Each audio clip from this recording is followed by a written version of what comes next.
পুৰণি কালৰ কথা না ইমানো পুৰণি নহয়, তাতোকৈ অলপমান নতুন। মানে মই যেতিয়া সৰু আছিলোঁ তেতিয়াৰ কথা। চৰকাৰী আৱাসৰ পৰা গৈ নিজৰ মাটিত ঘৰ বান্ধি থাকিব লৈছোঁ আৰু। ইলেক্ট্ৰিচিটিৰ ব্যৱস্থা হোৱাই নাছিল।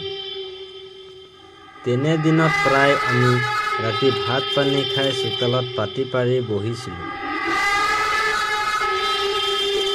গৰম দিনত বতাহ খাবলৈ আৰু ঠাণ্ডা দিনত জুই ফুৱাবলৈ। আৰু মাহ কাষত থাকিলে আমাৰ সাধু শুনাৰ প্ৰকোপো বাঢ়িছিল।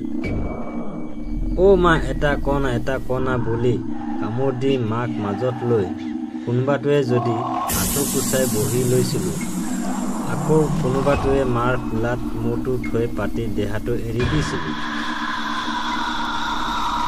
আমাৰ মাৰ আকৌ নিৰ্দিষ্ট সাধু কথা কেইটামানৰ ষ্টক আছিল। তাৰে বেছিভাগেই আছিল ভূতৰ ঘোঁৰাপাকৰ। আৰু মোৰহে লাগে তামাম ভয় ভূতৰ সাধু কেইটা শুনিবলৈ। পিছে হ'ব কি, মই নকবি না বুলি কন্দনা মোৱা হৈ দেখালেও বাকী কেইটাৰ দাবীত ভূতৰ সাধুৱেই শেষত অগ্ৰাধিকাৰ পাইছিল। ফলস্বৰূপে মই কাণ দুখনত আঙুলি ভৰাই সাধু শেষ হোৱালৈ মুখেৰে আ মাত উলিয়াই সাধুটো কাণত নপৰাৰ ব্যৱস্থা কৰিছিলোঁ। মাজে মাজে আকৌ সাধুটো কিমানখিনি পালেগৈ মুখৰ ছাউণ্ড ইফেক্টছ কমাই আপডেটো লৈছিলোঁ। ভয় লগাৰ চিলচিলা ইমানতে শেষ হোৱাই নাছিল সেইবুলি। সকলোতকৈ ভয়ানক চিটুৱেশ্যন কেতিয়া হৈছিল জানানে?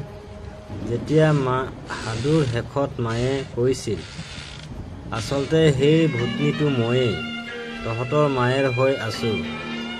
তহঁতে কথা শুনিলে মই ঠাণ্ডা হৈ থাকোঁ আৰু নুশুনিলে মই ভূতনী ৰূপ লওঁ।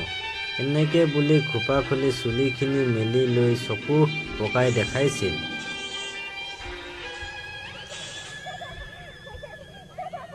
আকস্মিক ট্ৰান্সফৰ্মেশ্যনত হতাবাক হৈ গোটেইকেইটা মাৰ ওচৰৰ পৰা ভয়ত ফৰিং চিটিকা দিছিলোঁ। মইতো কান্দিয়েই দিছিলোঁ। মা তই ভূত নহয় দে না, তই আমাৰ মায়ে হয় দে বুলি কৈ মায়ে খিলখিলাই হাঁহি দিছিল আমাৰ অৱস্থা দেখি। আৰু মায়ে যিমানেই হাঁহে মাৰ গাত সঁচাকৈয়ে ভূত আছে বুলি আৰু বেছিয়ে ভয় খাইছিলোঁ।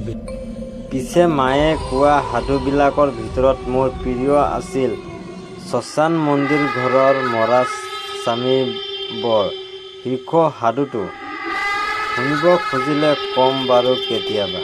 ধন্যবাদ।